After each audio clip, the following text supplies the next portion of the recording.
ನಮಸ್ಕಾರ ಫ್ರೆಂಡ್ಸ್, ಇವತ್ತಿನ ನಮ್ಮ ವಿಡಿಯೋದಲ್ಲಿ ನಮ್ಮದೊಂದು ಆಧಾರ್ ಕಾರ್ಡಲ್ಲಿ ಎಷ್ಟು ಸಿಮ್ ಕಾರ್ಡ್ ರಿಜಿಸ್ಟರ್ ಆಗಿದೆ ಎಂದು ತಿಳಿಯೋಣ. ನಾರ್ಮಲಿ ನಾವು ಯಾವಾಗಲೂ ಸಿಮ್ ಪರ್ಚೇಸ್ ಮಾಡಲಿಕ್ಕೆ ಹೋದಾಗ ಅಂಗಡಿಯವನು ಆಧಾರ್ ಕಾರ್ಡನ್ನು ಕೇಳ್ತಾನೆ. ನಾವು ಅವನಿಗೆ ಆಧಾರ್ ಕಾರ್ಡ್ ಜೆರಾಕ್ಸನ್ನು ಕೊಟ್ಟು ಸಿಮ್ ಕಾರ್ಡನ್ನು ಪರ್ಚೇಸ್ ಮಾಡ್ಕೊಳ್ತೇವೆ.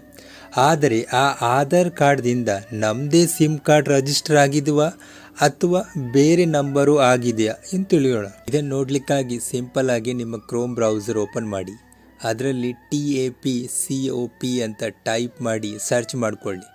ಇಲ್ಲಿ ಎದುರು ತೋರ್ತಿರುವ ಮೊದಲ ಸೈಟ್ ಮೇಲೆ ಕ್ಲಿಕ್ ಮಾಡಿ. ಆಗ ನಿಮ್ಮ ಎದುರು ಗೌರ್ಮೆಂಟ್ ಆಫ್ ಇಂಡಿಯಾದ ಆಫೀಸಿಯಲ್ ವೆಬ್ಸೈಟ್ ಓಪನ್ ಆಗ್ತದೆ. ಇಲ್ಲಿ ಸ್ವಲ್ಪ ಕೆಳಗೆ ಸ್ಕ್ರೋಲ್ ಮಾಡಿ. ಇಲ್ಲಿ ನಿಮ್ಮ ಆಧಾರ್ ಲಿಂಕ್ ಇರುವ ಮೊಬೈಲ್ ನಂಬರನ್ನು ಹಾಕಿ.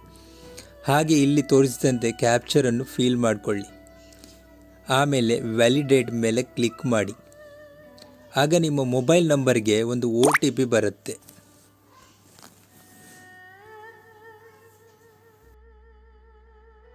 ಅದನ್ನು ಇಲ್ಲಿ ಫಿಲ್ ಮಾಡಿ.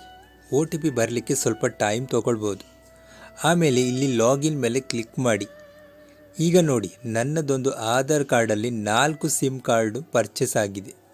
ನಿಮಗೂ ಹೀಗೆ ನಿಮ್ಮ ಆಧಾರ್ ಕಾರ್ಡಲ್ಲಿ ರಿಜಿಸ್ಟರ್ಡ್ ಆದ ಸಿಮ್ ಕಾರ್ಡ್ ತೋರಿಸುತ್ತೆ. ಎಲ್ಲಾದರೂ ಎಕ್ಸ್ಟ್ರಾ ನಂಬರ್ ನೀವು ಪರ್ಚೇಸ್ ಮಾಡದೇ ಇದ್ದದ್ದನ್ನು ತೋರಿಸಿದರೆ ನಾಟ್ ಮೈ ನಂಬರ್ ಮೇಲೆ ಕ್ಲಿಕ್ ಮಾಡಿ. ಅಥವಾ ನೀವು ಯಾವುದಾದ್ರೂ ಯೂಸ್ ಮಾಡದೇ ಇದ್ದಂಥ ನಂಬರ್ ಇದ್ದರೆ ನಾಟ್ ರಿಕ್ವೈರ್ಡ್ ಮೇಲೆ ಕ್ಲಿಕ್ ಮಾಡಿ. ನಿಮ್ಮ ರಿಕ್ವೆಸ್ಟ್ 24 ಗಂಟೆ ಒಳಗೆ ಫುಲ್ಫಿಲ್ ಆಗ್ತದೆ. ಹಾಗೆ ನಿಮ್ಮ ಮೊಬೈಲ್ ನಂಬರಿಗೆ ಒಂದು SMS ಬರುತ್ತೆ. ಇನ್ನು ಇಂಥದ್ದೇ ಇಂಟ್ರೆಸ್ಟಿಂಗ್ ಮಾಹಿತಿಗಾಗಿ ನಮ್ಮ ಚಾನಲನ್ನು ಸಬ್ಸ್ಕ್ರೈಬ್ ಆಗಿ, ಬದಿಯಲ್ಲಿ ತೋರಿಸುವ ಬೆಲ್ ಐಕಾನನ್ನು ಜೋರಾಗಿ ಒತ್ತಿಬಿಡಿ. Thank you.